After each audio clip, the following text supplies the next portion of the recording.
The very first Monster Energy Downhill Pro race just happened about a week ago, and I wanted to talk about what are the takeaways from this race. Just some stats about the race first. There were 375 racers that signed up for the race, 50 pro men, 14 pro women, and there was about 1,800 spectators at the event, which is actually pretty awesome.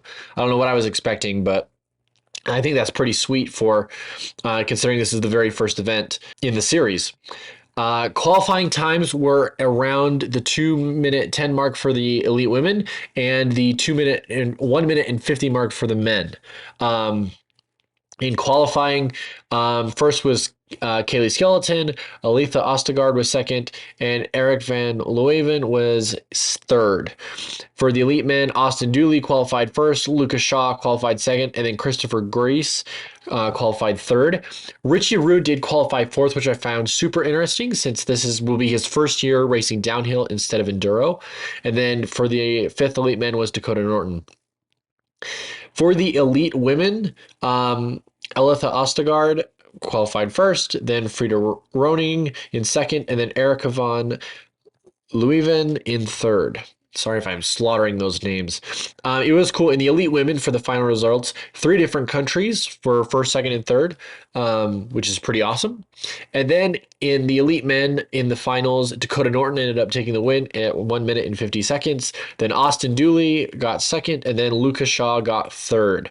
My takeaways from the race were, first off, Dakota Norton is the next premier American downhill racer. He is our best racer to winning world champs or World Cup races. He is by far America's premier racer.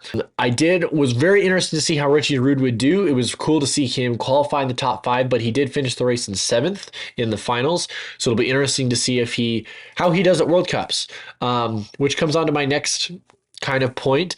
This series is being treated as UCI Prep, which is no surprise. UCI is the premier racing tour in the world right now and probably will be for the foreseeable future. And so it is no surprise that this is being treated as UCI Prep. That's pretty much what everybody was talking about. My third takeaway was post-race interviews are just cool. I thought it was really cool that they had like a full-on press conference with first, second, and third for both the women's and the men's. You can go ahead and watch it. It's super interesting. And they got to talk about the bikes they were on. There's a lot of prototype bikes going around right now, all covered up in bike bags. Someone was teasing Lucas Shaw if he had his lunch in there, which I thought was pretty funny. So I really like the format and ability to talk to the racers. They can ask questions afterwards, and we kind of get to know a little more than just in the winner circle when you're out of breath. Hey, how'd your race run go? And then as a bonus takeaway, I am still not convinced that Dakota Norton and Remy Morton from New Zealand are not the same person. Prove me wrong. That's going to be it for me today. Peace.